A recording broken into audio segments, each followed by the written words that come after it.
Hoy vamos a hablar de algún tema que parecería que todo el mundo lo conocemos, que es muy común, que la mayoría dominamos. No lo sé, a lo mejor sí, a lo mejor soy el único que no lo entendía del todo. Pero Dios me hizo sentir que tenía que hablar de este tema por una razón.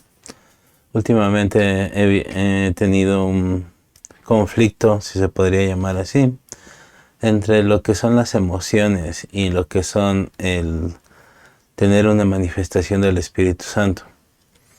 Desde hace mucho tiempo, las emociones se han satanizado en cierta manera y en cierto modo también expresiones del Espíritu Santo han sido confundidas con emociones. Y creo que es buen momento de hablar de un elemento básico sobre esto, y es que a veces nos da miedo preguntar algunas cosas. Nos da miedo preguntar cosas que parecerían muy básicas para un cristiano, para alguien que sigue a Dios. Y creemos que el preguntar es malo, el tener preguntas es malo. Y como ya les he explicado en otros momentos, creo que es el mayor problema que tenemos nosotros, el no preguntar, el no cuestionarnos. Lo hemos visto a veces como falta de fe, como que no deberíamos de estar haciendo eso, como dudar de la existencia de Dios, muchas cosas. Cuando nos dice claramente la Biblia que si tenemos falta de sabiduría, que la pidamos al Señor. ¿Y cómo voy a pedirla si no pregunto? O pensamos que maravillosamente va a venir la sabiduría revelada. ¿Dios lo puede hacer? Sí. Pero tenemos que acercarnos a preguntar las cosas. Tenemos que preguntar exactamente qué es lo que estamos necesitando. Y no porque Dios no sepa que tenemos conflicto con eso, sino porque muchas veces al hacerlo nos damos cuenta de lo que necesitamos y nos acercamos más a Dios. Y esta creo que ha sido una de las cosas que ha costado trabajo a veces definir, y parecería muy obvio. Muchos lo manejan de distintas formas. De hecho, fue bien curioso porque al principio estaba tratando de buscar imágenes que representaran lo que era mi título, y no había. No había una como tal. Y las que me aparecían eran de religiones un poquito extrañas. Y dije, wow, muchas personas ocupan estos términos de una forma X, ¿no? Y vamos a ver nosotros, porque el diccionario puede decirnos muchas cosas, y verdaderamente hay muchas acepciones de lo que se refiere a estas palabras. Pero ¿qué dice la Biblia? Y mi tema del día de hoy es que estás viendo ahí en pantalla: espíritu, alma y cuerpo. Somos seres tripartitos, y esa frase también ha sido muy trillada. Y a veces con decir, sí somos seres tripartitos, entiéndanlo, tenemos espíritu, alma y cuerpo. Algunos tenemos una pequeña definición de lo que es. Pensamos, sí, el espíritu es lo que está dentro de nosotros, alma son los sentimientos y cuerpo es lo de afuera. Y tenemos, en cierta manera, hay cierta razón en ello. Pero les digo, vamos a ver qué dice la Biblia y vamos a ver qué es lo que nos dice Dios con respecto a esto. ¿Dónde nace esta idea de que somos unos seres tripartitos, que tenemos espíritu, alma y cuerpo? Nace en la misma Biblia, de hecho, y curiosamente son en las primeras páginas donde nace esta situación, donde nosotros somos formados por Dios, y en el proceso nace uno de estos elementos. Y vámonos a Génesis 2:7 para poder entenderlo un poquito. Génesis 2:7, ahí nace todo. Dice, luego el Señor Dios formó al hombre del polvo de la tierra, sopló aliento de vida de la nariz del hombre, y el hombre se convirtió en un ser viviente. La mayoría conocemos esta historia. Muchos tienen algún conflicto, como que sí, verdaderamente lo formó del polvo, cómo lo formó, que si hizo una escultura, que si no. Todas son especulaciones. Muchos dicen no es literal, es simplemente un hecho que se está narrando en una historia. Meternos en eso también nos va a llegar a un momento en el que realmente no importa. Lo que importa es que Dios nos formó. Y aquí viene la parte interesante. Sopló aliento de vida en la nariz del hombre. Es ahí cuando dota al ser humano de algo que no tiene la creación en sí, que es el espíritu. Ese aliento de vida es el espíritu. Pero hay una palabra que quiero resaltar aquí, que es la palabra ser. La palabra ser viene del hebreo nefesh, que significa alma. Cuando dice la Biblia que se convirtió en un ser viviente, en ese momento es cuando se crea el alma.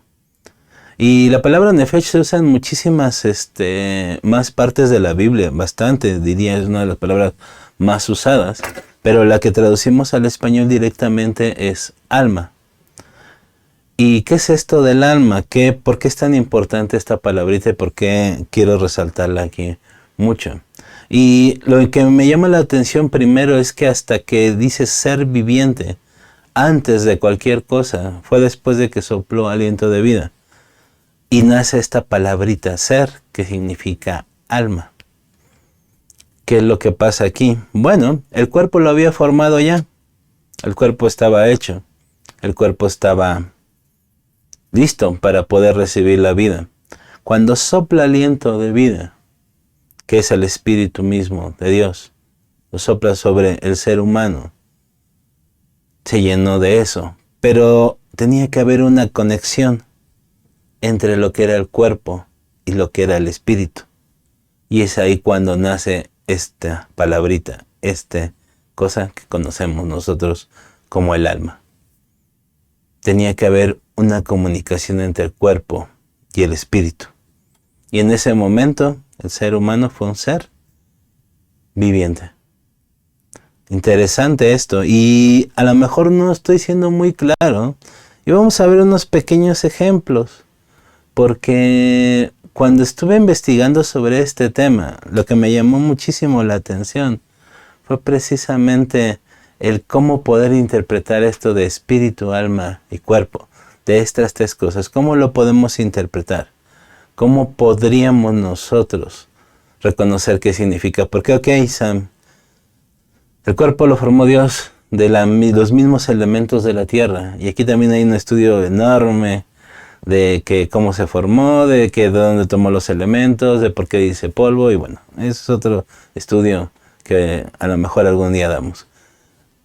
Y el Espíritu de Dios, la presencia misma de Dios vino sobre el hombre. Y este conductor, que es el alma, es el que vamos a ver cómo es que funciona esta parte tripartita entre nosotros, espíritu, alma y cuerpo. ¿Cómo viene? ¿Cómo funciona? ¿Cómo es esta situación? Y el primer ejemplo, vamos a hablar sobre un traductor. ¿Cuál es el labor del traductor? Supongamos que hay una persona que habla chino mandarín, y otra persona que habla inglés. Ninguno de los dos conoce su idioma. Tiene que venir un traductor para poder comunicarse estas dos personas. Tiene que entender lo que necesita la persona que esté hablando y traducirlo en el lenguaje del que quiera, del receptor, para que puedan entenderlo. Hagan de cuenta que el alma es el traductor del espíritu hacia el cuerpo y del cuerpo hacia el espíritu. Es un ejemplo que creo que es bastante claro. El alma sirve como el traductor entre el espíritu y el cuerpo, por lo que es muy necesario. Si no existiera el alma, si no existiera esta situación, entonces no habría comunicación entre el espíritu y el cuerpo. No habría una congruencia, no se podrían entender. Por eso que el alma es muy, muy importante. Otro ejemplo, y este es más bíblico, el tabernáculo. El tabernáculo estaba dividido en tres partes. Y aquí viene una parte de numerología que podríamos entrar también, pero ahí se los dejo nada más como un dato para que investiguen. Y vamos a ver que el número 3 en la Biblia tiene mucha relación con esta situación. porque Padre, Hijo, Espíritu Santo, Espíritu, alma y cuerpo. La que representan el atrio es el tabernáculo es el atrio, lugar santo y lugar santísimo. Y podríamos seguir viendo. Y cada que veamos ese 3, recuerden esta situación para ver qué pasa. Pero bueno, estaba diciendo que también lo podríamos representar de esta manera en el tabernáculo. De hecho, es un ejemplo muy claro de lo que podría ser el espíritu y alma y cuerpo. ¿Por qué? El atrio, era la parte visible, la parte que todo el mundo podía ver, acceder, estaba abierta para casi todo el mundo, no había ninguna restricción, y esta parte podría representar el cuerpo perfectamente. Lo que podemos ver, bonito o bueno, eso ya depende del punto de vista de cada quien, pero es la parte de afuera, el atrio. El lugar santo ya era una zona un poquito más exclusiva, una zona en la que no era tan fácil acceder para algunos, pero tampoco estaba tan cerrada. Ahí es donde se presentaban las ofrendas, ahí donde entraban a presentar ciertos rituales, y estaba un poco más restringida, pero tampoco lo era tanto. Esta parte representaría el alma. El lugar santísimo, ahí sí, no estaba abierta para nadie más que para algunos elegidos con cierta profesión. Era un lugar oscuro, pero tenía algo interesante ahí, y lo más valioso de todo, que era la presencia de Dios. Y es el Espíritu el que podría representar ahí esta forma, el lugar santísimo. Ahora, ni el atrio ni el lugar santo tienen sentido si no existiría el lugar santísimo. ¿Me explico? En nuestra forma, el cuerpo no importaría, el alma tampoco importaría si no existe el Espíritu. De nada serviría. Y para los amantes de los animales, sorry, pero es lo que pasa con un animalito. Tiene cuerpo, tiene alma, pero no tiene espíritu. Y es ahí donde, sorry, pero así es la situación. Y tampoco quiero meterme mucho en esto, es también tema de controversia, pero el punto es de que el tabernáculo nos muestra esta parte. Si no existe el lugar santísimo, de nada sirve todo lo demás. ¿A qué voy con esto? Muchos nos preocupamos muchas veces por cultivar el cuerpo. Está bien, debemos de cuidarlo, es algo que Dios nos dio. Pero si tu espíritu no está bien, ¿sabes qué? De nada te sirve. Por tus emociones, por tus sentimientos, que estés bien, que estés tranquilo, que tenga paz.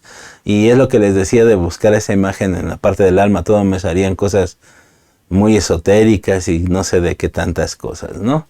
Y es de que muchos se preocupan por cuidar esa parte, y sí es muy importante. De hecho, hay estudios psicológicos, y hace poco una alumna que es psicóloga me lo recordaba, de que la parte psicológica muchas veces influye en cuanto a tus enfermedades.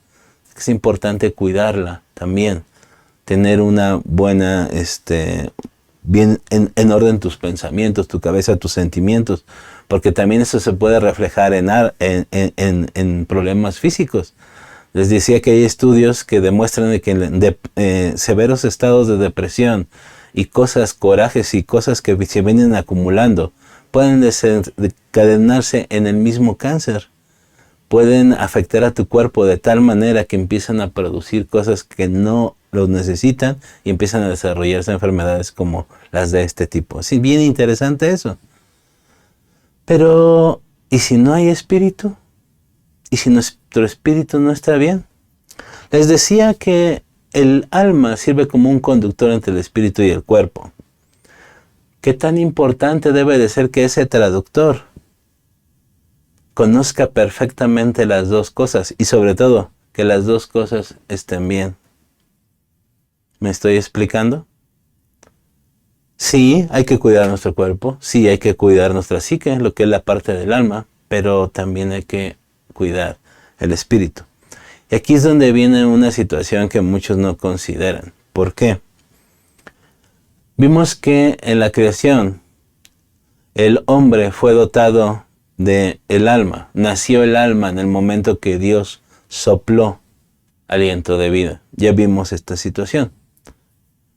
Ya vimos de dónde salió la palabra nefesh, que sería alma. Pero también en el Génesis hay la parte donde algo se va fuera de lugar y empiezan los problemas con el hombre, porque el hombre fue creado como un ser perfecto. Pero dentro de esa perfección, me acuerdo que una vez mi esposa y yo estábamos platicando y me decía, ¿por qué libre albedrío? ¿Por qué no nos mandó a hacer ciertas cosas? Y precisamente es eso lo que nos hizo tener un descuido grande. Y es aquí donde vengo con otro ejemplo del espíritu, alma y cuerpo. Y lo podemos ver como un auto. La carrocería sería la parte del cuerpo, la parte que se ve, la parte que se toca, que se va desgastando con el paso del tiempo. Sí, algunos ya estamos viejitos y nos empiezan a doler las cosas. La parte de adentro, la que no conocemos y que nuestro pastor conoce muy bien, que vendría siendo el motor, todas esas cositas que nos dice, luego nos está platicando qué es lo que le falla y por qué, y según se produce, y uno por acá, ¿y eso qué es en primer lugar? ¿No? ¿Dónde se ubica? Y pues bueno, ahí tenemos que ir luego a Google a ver qué era, ¿no? Lo que nos estaba diciendo el pastor, pero nos lo explica porque él lo conoce bien. Y conoce esa parte, y no muchos la conocemos, pero es indispensable para que el auto avance. Y aquí el espíritu vendría siendo el conductor, el que debería de tener una buena conducción. ¿Por qué lo pongo en este aspecto? Porque imagínense a un motor funcionando y por ahí hay ya no lo busqué, pero hay un efecto mecánico en el que por una extraña situación, seguramente nuestro pastor nos lo podría explicar bien, el motor no se apaga y continúa funcionando, a pesar de que les da la orden y funciona y funciona y funciona y se desgasta. Puede caminar, pero si no tiene una guía, ¿qué va a pasar con ese auto? Va a llegar a un momento en que va a llegar a algo que lo tope y se va a destruir. Necesita un conductor. Y el espíritu en nosotros es el que debería de ser el conductor. Porque si el espíritu no gobierna nuestra alma y nuestro cuerpo, de nada va a servir. Y por eso les explico lo de la creación. ¿Por qué? Porque aquí es donde pasó lo que nos afectó a toda la humanidad. Dios nos dotó del poder decidir hacer las cosas como Dios las había puesto, o hacer las cosas como se nos diera nuestra regalada gana, perdón por la expresión. Y es ahí donde empezaron los problemas. ¿Por qué? Dios dio una orden, no fue cumplida.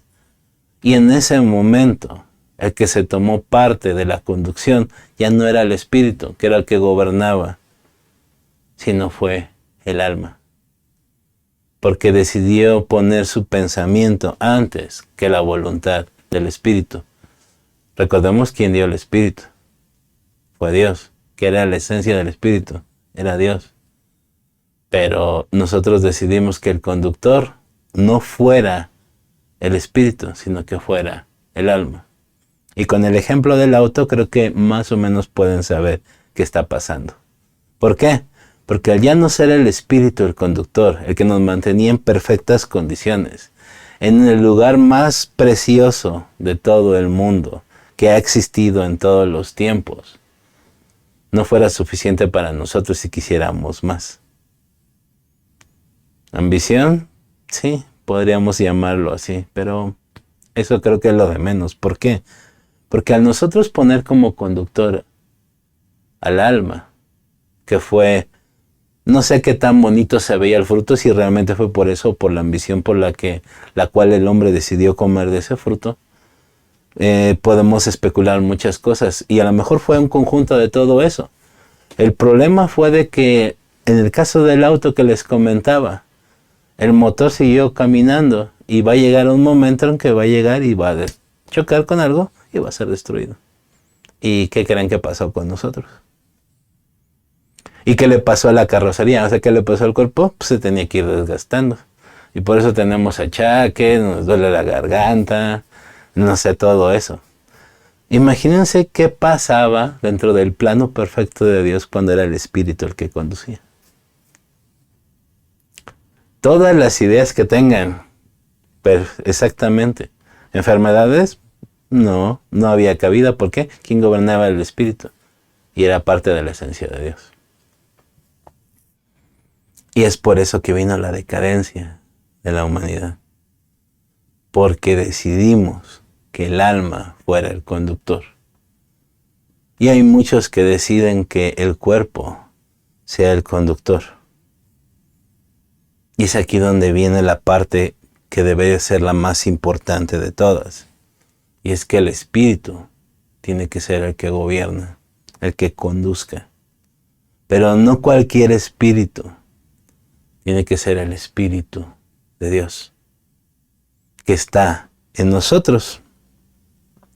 También otra parte en que podríamos verlo, y te les digo, es una parte de los elementos que hay en toda la Tierra, que es el átomo. El átomo tiene 3 partes, y la parte más pequeñita que existe en el universo está compuesta por 3 partes, que son los protones, los neutrones y los electrones. Y tampoco me quiero meter en mucho rollo de eso, aparte que no soy experto en eso, pero también está formado por 3 elementos. Y lo interesante de esto es de que cuando está unido este átomo, funciona toda la creación, todo el universo de hecho. Algunos dicen que es un modelo también en la parte que existe en el universo. Algunos físicos están en contra, otros no. Eso no es importante. Pero lo interesante de este elemento, de cuando llega a haber una estabilidad en ellos, puede producir ciertas reacciones que pueden desencadenar en algo terriblemente mal. El principio de todo esto, que se llama fusión, tiene que ver también con la bomba atómica, y creo que la mayoría sabemos los problemas que traen ese tipo de cosas. 3 elementos funcionando perfectamente es todo lo que existe en todo el universo. Pero cuando llegamos a meter por ahí ciertas cosas que no deberían de ir a alterar ese proceso, se producen este tipo de situaciones. ¿Qué creen que ha estado pasando en la humanidad desde que decidimos que el conductor fuera el alma? Les digo, interesante eso del número 3, pero bueno, no me voy a clavar en eso tampoco. Tampoco es algo que tengamos que examinar mucho. Pero sí es importante que veamos la parte de cómo funcionamos nosotros. También algo que nos ha pasado mucho es de que pensamos más por la parte del alma, nuestros sentimientos. Y le damos más importancia al traductor que en lo que tengan que decir las otras 2 partes. ¿Necesitamos el alma? Claro que sí, si no Dios no lo hubiera creado, no hubiera nacido en esa parte. Como les decía, es el intérprete entre el espíritu y el cuerpo. Volvamos al caso del auto. ¿De qué me serviría, de qué me sirve tener un auto ahí parado si no hay un conductor? ¿Me explico? ¿De qué me serviría? Ok, no tengo auto, ¿de qué me serviría tener al conductor? Puede hacer ciertas cosas, pero no puede ser todo. ¿Me explico? Necesitamos las 3 cosas para poder, aquí se activó mi teléfono, perdón. Necesitamos las 3 cosas para que esto funcione, para que funcionemos nosotros. Y ya vimos lo que pasó en el Edén. ¿En cuántos capítulos todo se vino? Todo se cayó, todo lo tiramos por la basura.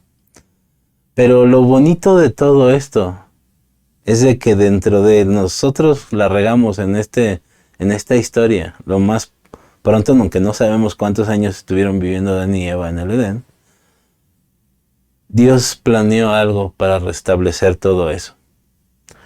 ¿Qué pasó cuando Adán y Eva decidieron darle el control al alma? En primer lugar, ya no estaban a gusto con lo que Dios les había dado. Sintieron la necesidad, vino vergüenza, vino culpa de cubrirse. Y lo hicieron de la manera en que ellos creían que era lo correcto. Que fueron con unas hojitas de una higuera. Hasta la fecha no hemos regresado a ese modelo. ¿Por qué? Porque no funciona. es malo, ha de ser muy incómodo. Digo, nunca me he tapado con unas hojas de higuera, espero que nadie lo haga, porque seguramente ha de ser bastante incómodo. No he visto que las marcas caras, que no tengo ni idea de cuáles son, pero las marcas caras saquen sus modelitos con hojas de higuera. Pues no. ¿Qué tuvo que venir a hacer Dios? Arreglar la situación. Y algo que hizo Dios muy importante, también eso tiene mucho que ver, a lo mejor algún día lo vemos, es de que también en ese huerto estaba el árbol de la vida.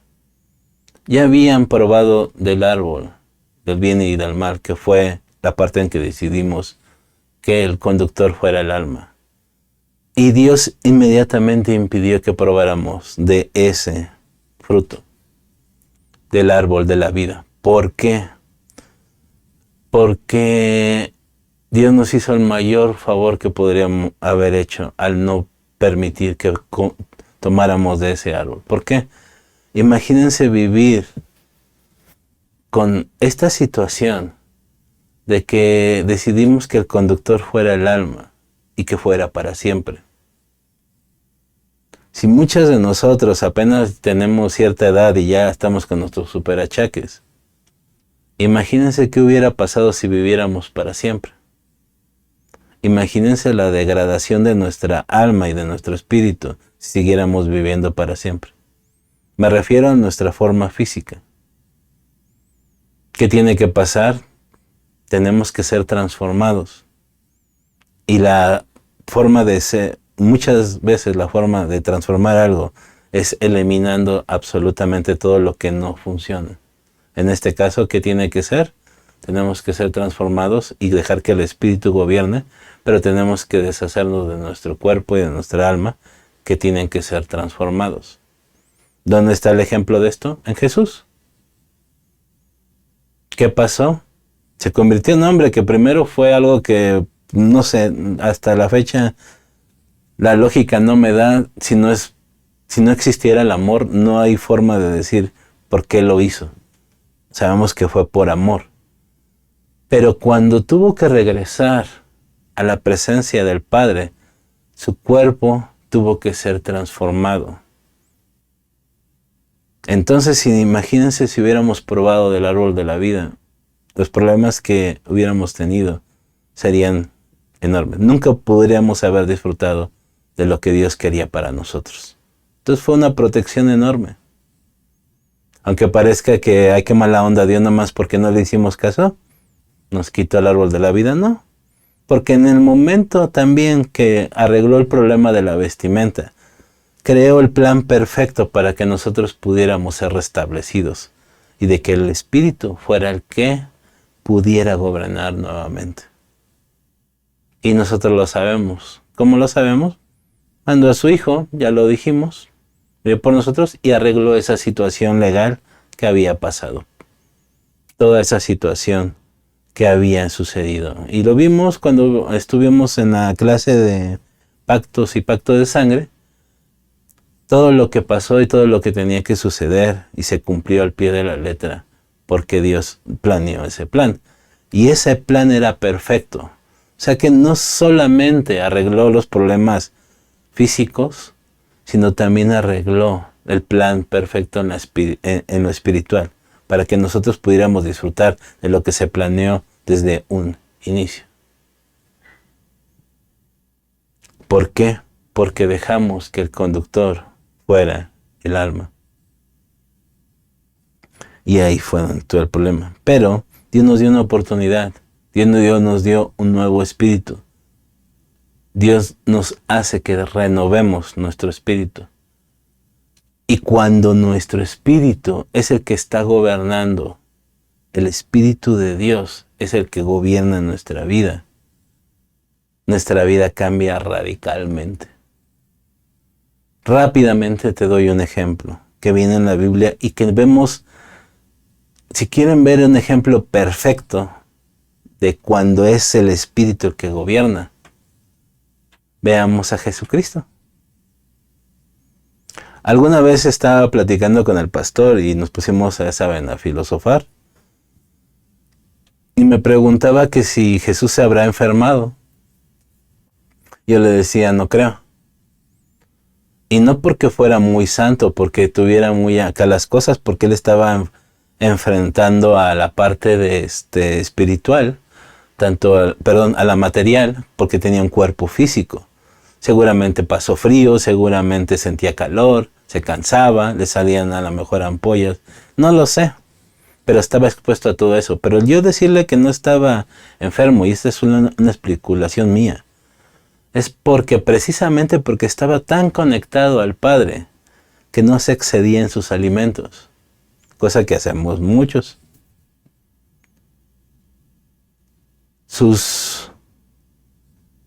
¿Cómo se llaman? Sus sentimientos estaban claros, estaban tranquilos, porque él sabía en quién confiaba, había seguridad, sabía quién él era en Dios, sabía el lugar que le correspondía, tenía muchas situaciones interesantes. Entonces, realmente dudo, y eso es una especulación mía de nuevo, que haya pasado por enfermedades fuertes o de un tipo por esa situación.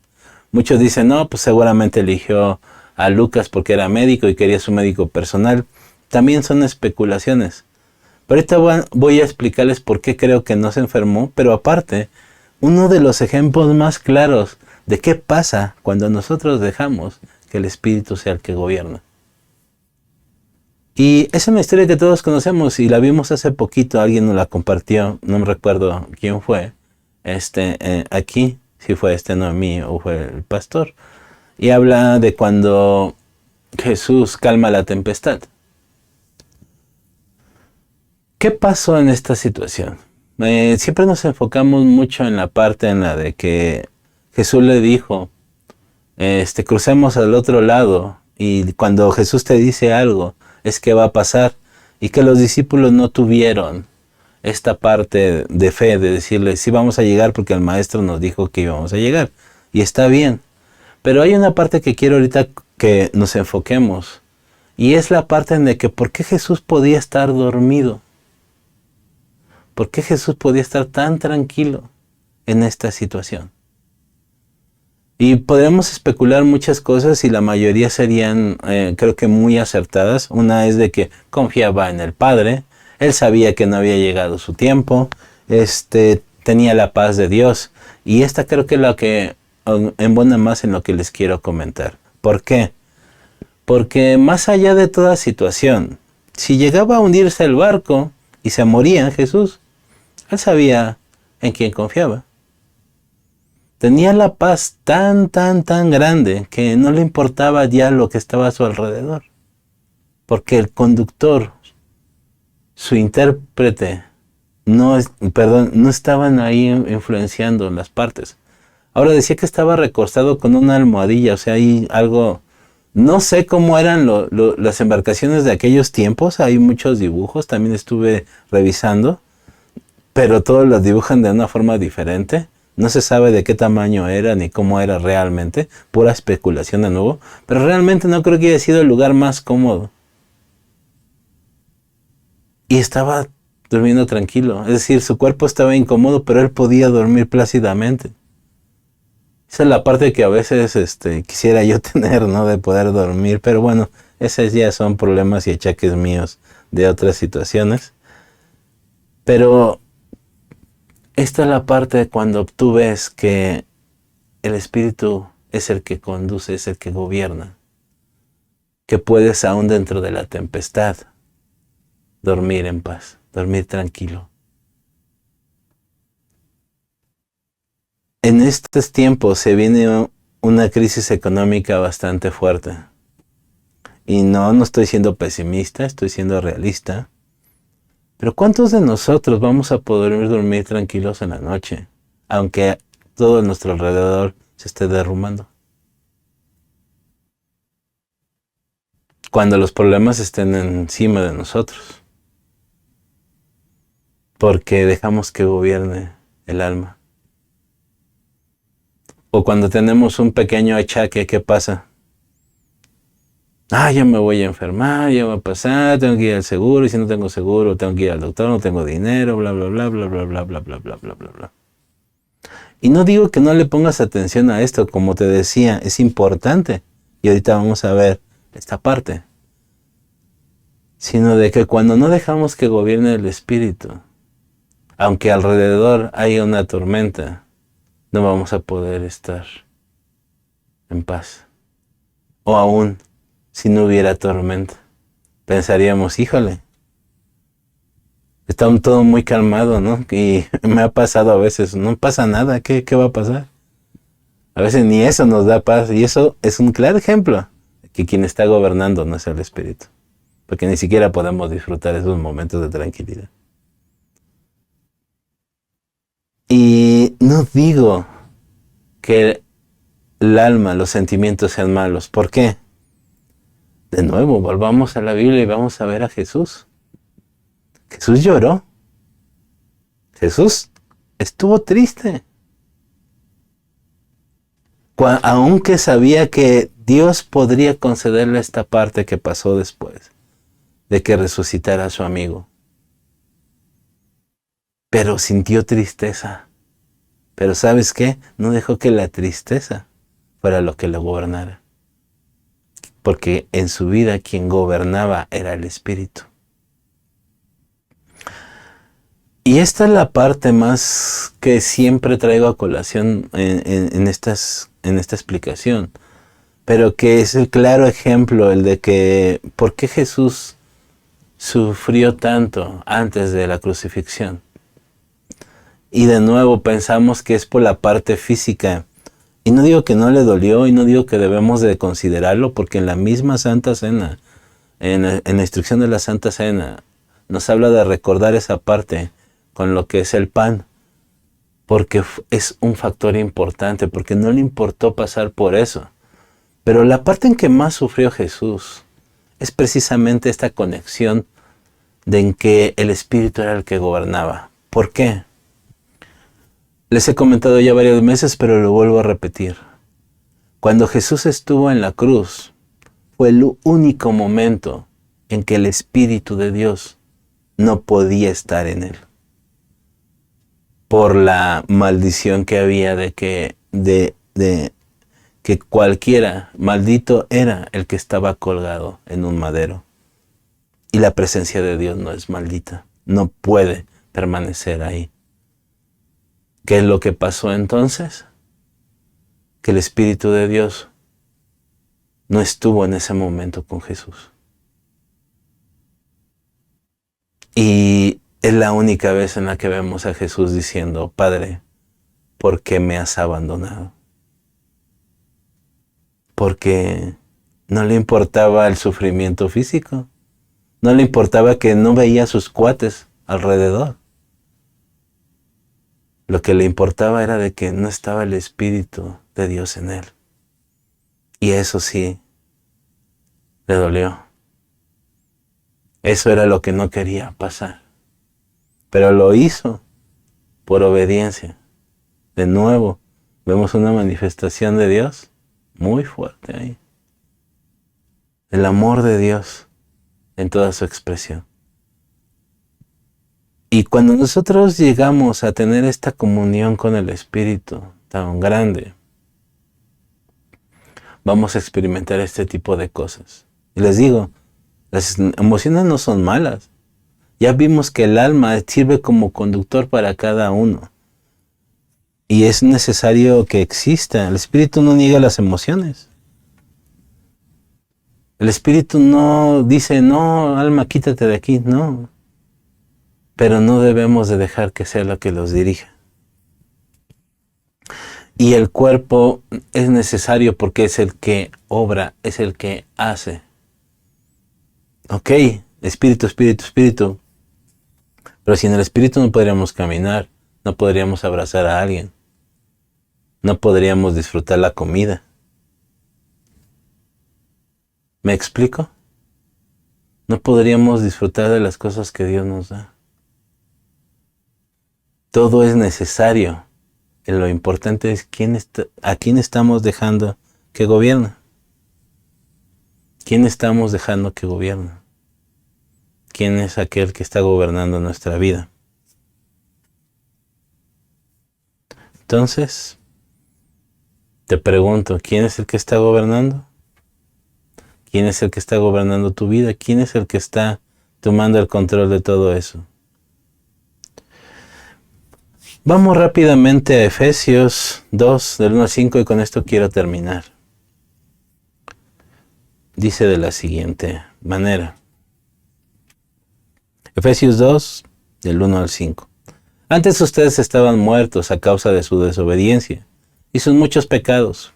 Vivían en pecado, igual que el resto de la gente, obedeciendo al diablo, el líder de los poderes del mundo invisible, quien es el espíritu que actúa en contra de los que niegan obedecer a Dios. Está hablando de nuestra conducción antes de ser hijos de Dios. Todos vivíamos de esta manera. Versículo 3. Todos vivíamos así en el pasado, siguiendo los deseos de nuestras pasiones y la inclinación de nuestra naturaleza pecaminosa. Por nuestra propia naturaleza éramos objeto del enojo de Dios, igual que todos los demás. Y aquí hay una parte que a veces se nos olvida y que es importante siempre recordar. A Dios no le agrada el pecado. Dios no está contento con el pecado. ¿Por qué? Porque el pecado nos aleja de Él. Pero muchas veces hemos creído en aquella falsa enseñanza de que Dios nos ama a todos. Pues ama a todos sus hijos, pero hay gente que no es hija de Dios. Ya demostró su amor por todos, dándonos la oportunidad de regresar, de restablecer esa cosa que se rompió, que ya vimos al principio en el Edén. Pero no quiere decir de que ame a todos por igual cuando no son sus hijos. Por eso es que Dios aborrece el pecado y aborrece a los pecadores también, que no se quieren arrepentir, que no quieren venir a esta situación. ¿Ok? Entonces, importante recordar esa parte. Pero Dios es tan rico en misericordia y nos amó tanto que a pesar de que estábamos muertos por causa de nuestros pecados, nos dio vida cuando levantó a Cristo de los muertos. Eso solo por gracia de Dios que ustedes han sido salvados. Cuando viene Dios a nuestra vida, cuando aceptamos al Señor, a Jesucristo, como nuestro Señor y Salvador, y realmente empieza a haber una comunión con el Padre, empezamos a vivir esta vida del plan perfecto de Dios. Cuando empezamos a dejar que el que conduzca sea el espíritu y no el cuerpo o el alma, empezamos a experimentar todo esto. Y dice que nos dio vida. Cuando el Espíritu de Dios vine dentro de nosotros nuevamente. Y es que sí, ya lo teníamos, es parte de nuestra esencia, el Espíritu. Pero es un espíritu muerto. Porque no solamente hablaba de la muerte física cuando nos advirtió Dios, no coman de ese fruto porque van a morir. La muerte física fue lo de menos, pero la muerte espiritual ocurrió en eso. Y cuando estamos muertos espiritualmente, como nos hablaba este versículo, cuando somos muertos espiritualmente, no tenemos un conductor fiable. ¿Me explico? Y como el ejemplo del carro, vamos a llegar a algún momento en el que esto va a ser destruido. Cuerpo y el alma. Por eso tantas situaciones. Cuando no somos guiados por el Espíritu, van a suceder cosas muy malas. Porque no podemos confiarle la conducción a ninguna de las otras dos partes. Les digo, ¿son necesarias? Claro, porque si no Dios no los hubiera creado. Pero no debemos dejar que gobierne ninguna de las otras dos. Les digo, el alma es el conductor para esto. Y sí, por las emociones podemos tener una interpretación, pero no debemos dejar que gobierne. Hace poco tuve una experiencia en la que nos explicaron una forma diferente de ministrar a la gente, ir a través de los sentidos. Y muchos tuvimos nuestras reservas porque dijimos, híjole, hay un problema y hay algo delicado ahí. ¿Por qué? Porque estamos dándole más importancia a las emociones. Sin embargo, Dios empezó a tratar con nosotros y la parte que llegamos a la conclusión final es la que precisamente va a depender de nosotros el quién está gobernando esta parte. Si lo vamos a hacer emocionalmente, nada más porque sentimos bonito, porque nos dio tranquilidad un momentito y ya, o realmente vamos a dejar que gobierne el espíritu. ¿Por qué? Porque Dios nos dio también el cuerpo y también nos dio el alma por algo. Y tienen que ser un conductor, una parte de interpretación para que el espíritu pueda reaccionar. Pero no debemos dejar que gobierne más que el espíritu. ¿Es fácil? No, no es fácil. Por eso muchos tenemos muchas situaciones complicadas, no tan agradables a veces. Pero Dios nos puso todo para que dejemos que el espíritu sea el que gobierna. No lo podemos hacer si no es por medio de su Espíritu Santo. No lo podemos hacer. ¿Vas a dejar que gobierne el alma en ti, tu cuerpo? ¿O vas a empezar a dejar que gobierne el espíritu? Tú decides. Afortunadamente, desafortunadamente, Dios nos dio esa libertad. Tú deja a quien quieres que gobierne, quien quieres que dirija tu vida. La recomendación ya no la hizo Dios en todo el momento. Las cosas del espíritu, la verdad, el camino. ¿Cuál vas a decidir tomar? ¿Cuál vamos a tomar? ¿Quién va a gobernar nuestra vida? Ya depende de nosotros. Dios ya hizo lo que tenía que hacer. Y es por eso que cada domingo, cada martes, cada que tú escuchas la palabra de Dios, cada que lees tu Biblia, cada que vas con Él en oración, te lo recuerda y nos va preparando para eso, para que podamos ser capaces de ser guiados por su Espíritu. No por nuestros sentimientos y no por nuestro cuerpo. ¿Qué vas a decidir hacer? Ve con Dios. Ve con Dios. Y deja que Él sea el que gobierna. Por medio de su Espíritu Santo, que ya está en ti. Y si los que nos están viendo en la transmisión o después en un tiempo, no conoces a Dios, la mejor manera que puedes hacer es conocerlo y dejar que Él gobierne tu vida. Para que a pesar de que haya una tormenta alrededor, como Jesús, puedas dormir plácidamente. Porque ya no importa nada más, sino la presencia de Dios en ti. Y esa paz que sobrepasa todo entendimiento te va a inundar. Y los que ya conocemos de Dios, dejemos que las frases bonitas nada más se queden de que, ay, qué bonito, qué padre. Y no empecemos a vivirlo. Dejemos que el Espíritu, como es el plan inicial de Dios, sea el que gobierna, el que dirija nuestras vidas. Tenemos tarea. Y ¿saben qué es lo más bonito? Que son esas tareas que te gustan. Porque pasar un rato en la presencia de Dios es lo más bonito que hay. Es transformador. Porque a lo mejor van a venir cosas de que necesitas cambiar esto, necesitas hacer esto. Van a venir cosas que duelen. Pero ¿sabes qué? Va a haber una restauración. Y ahora sí, esa famosa paz, esa tranquilidad que habla la Biblia, va a inundar nuestro ser.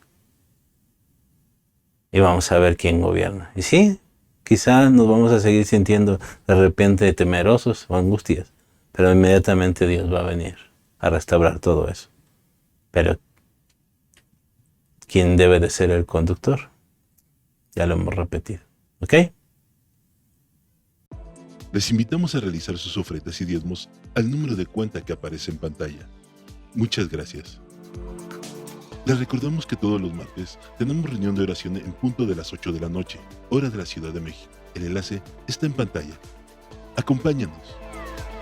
Y de martes a sábado, a las 7 horas, hora de la Ciudad de México, te esperamos en la reunión de oración junto con toda la familia de Ministerios Visión Internacional, a través de nuestros canales de Facebook y YouTube. Conéctate.